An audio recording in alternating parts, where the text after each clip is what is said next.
Hi guys, welcome back to PlanetMithril. My name is Mithril, and my series of Battlefield Basics where we take those armies and those models that you're itching to get ready and painted for the tabletop and show you how to get them battle ready in no time at all. And today I'm going to be tackling the Warriors of Rohan.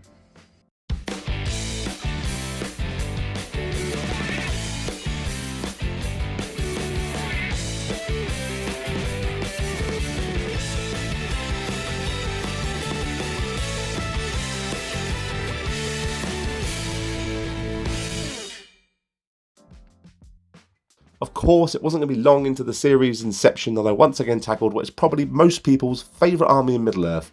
You cannot deny, everyone loves the look of the Rohirrim forces. Now there are lots of different variations and detail changes across the forces of Rohan. Some have full face armour, some have more leather, others have more metallics and intricate filigree over their armour.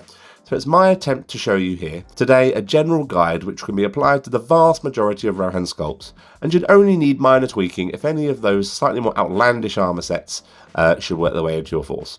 Honestly Rohan, learn to uniform. I'm going to be working my Rohan warrior off a black undercoat which I've applied with Chaos Black spray prior to painting.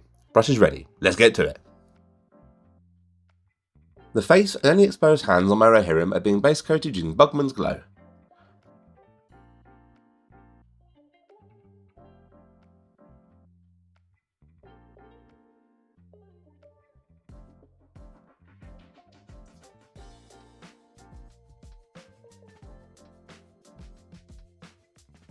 Any exposed flesh areas are now being shaded back using Reikland Fleshshade.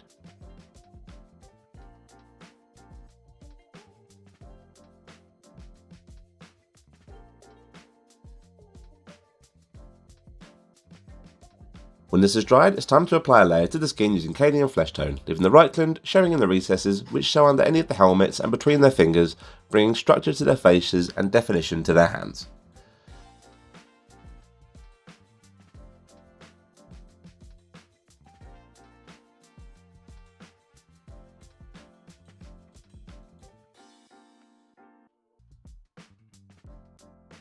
Now I'm base coating any metalwork over my Rohirrim using Leadbelcher. So my fella here's got a lot more metal armour on in all that scale mail, so I need to make sure to get up and under each of the scales and not leave any parts still showing the Abaddon Black base coat. Now, this is more useful over sculpts like this where there's a lot more metal, otherwise you can just edge highlight if you want. Although dry brushing does give a nice brushed steel look over the rounder surfaces, I will say. All the silver metallics now are getting a thorough and reasonably heavy shade using Nuln Oil, making sure to break up any pooling over the flatter areas.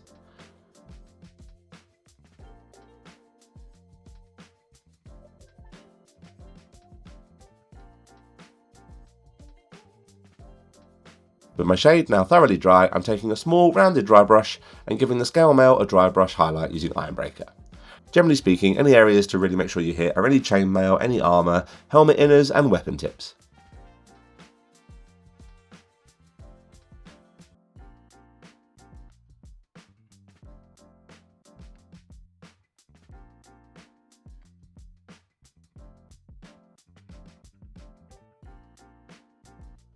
Okay, now for any inner cloth hanging down the Rohirrim's leather folds and any exposed sleeves, I'm going to be using Khorne Red to pick these out. This covers really nicely over the black undercoat.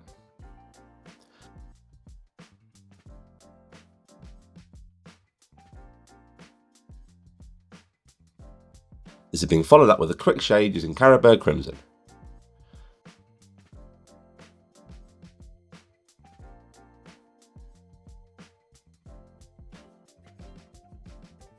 The sleeves and inner red cloth now can be given a little highlight using Evil Sunz Scarlet, leaving the shade showing in the creases and recesses where you can.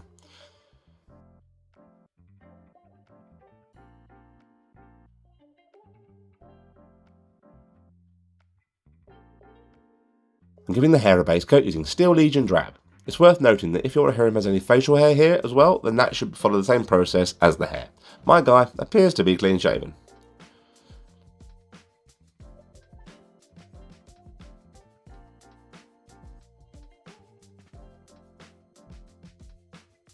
The leather that hangs down over my Rohirrim's legs and the boots are being base coated using Rhinox Hide. Now Rohan models are a great chance to experiment with different browns and reds to really change up the look of your leathers, so like I say, don't be afraid to try different things.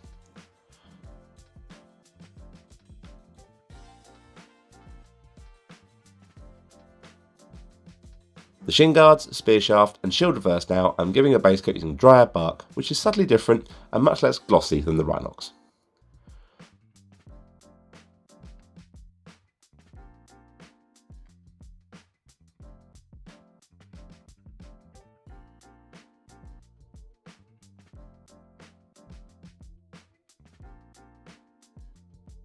Now to save time, I'm shading down the hair, leathers and wood sections at the same time using Agrax Earthshade, making sure this gets in all the recesses of the more detailed sections.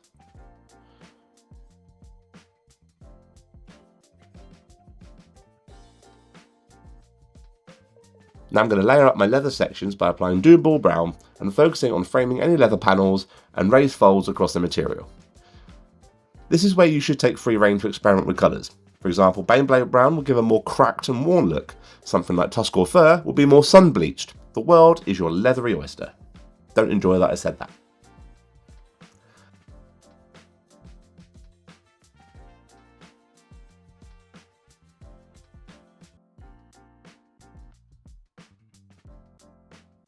I'm highlighting the hair now using Tallarn Sand, being careful to keep this on the hair strands themselves and leaving the Agrax Earthshade showing in the recesses in between.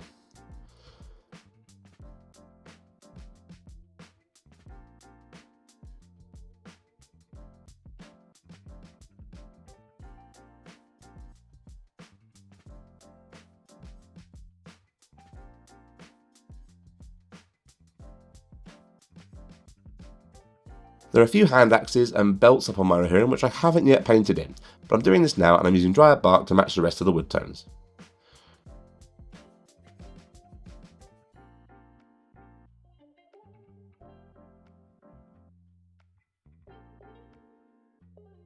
The belts, straps and any wood or weapon handles are now being highlighted with Gorthor Brown. You don't need to worry really about any spear shafts or shield reverses here. The shade provides enough texture, particularly with the sculpted wood grain on the shield reverse.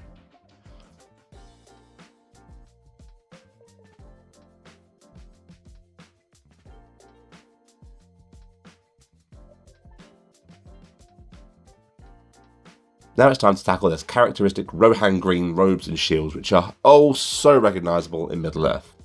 I'm going to give the entire cloak and outer section of the shield a base coat using Castellan Green. You probably need to apply a few coats to get a smooth finish over the longer, flatter surfaces.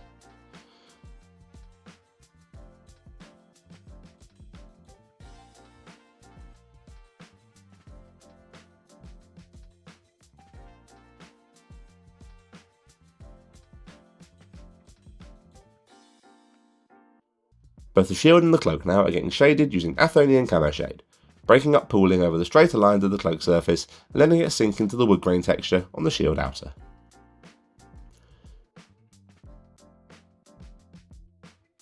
Now with the shade thoroughly dry, I'm going to paint in my cloak and shield highlights using Loren Forest. Now the new Rohan sculpts in particular have some beautifully sculpted cloaks with lots of well-defined folds, long flowing lines down the length and tons of movement in them, so highlighting these will be an absolute doddle. Although you may need to apply a few thin coats again just to strengthen the tone of the greens, as the coverage can be a bit iffy.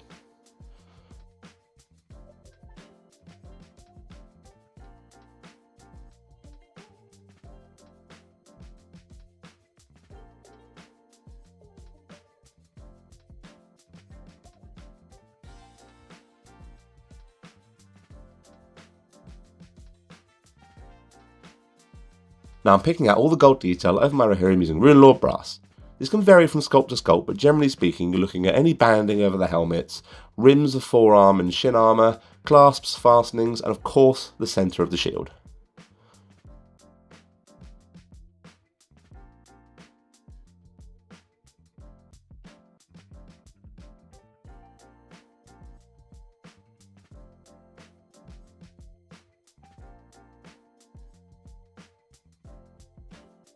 All these gold sections now are being shaded back using Seraphim Sepia.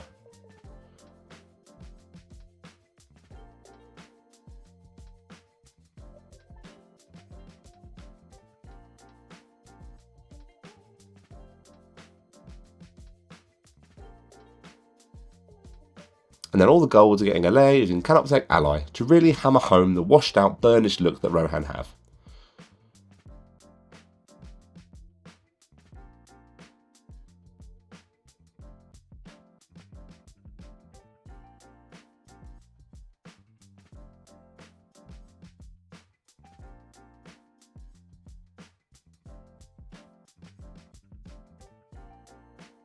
The trousers around the back of the shin guards are being painted in using Corvus Black.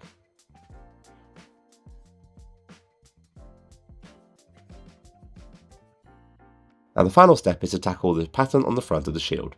Now these can range in complexity, but what I should say is try not to feel daunted by them. Any mistakes over onto the green areas can easily be touched up afterwards. The important thing is to apply this in a few thin down coats across whatever the design is to get a nice, smooth, crisp finish. I'm using Screaming Skull here to tackle the design on my Rohan warrior.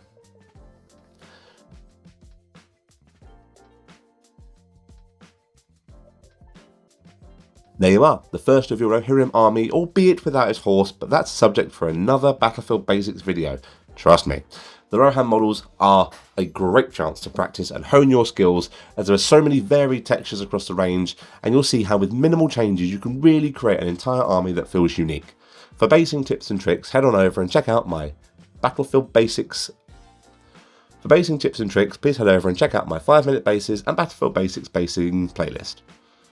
Thank you guys so much for watching. I really hope you enjoyed today's video. Don't forget to like, comment and subscribe. Make sure you hit the bell to never miss a Mithril upload. And thank you so much to all our patrons. Your support is so greatly appreciated here.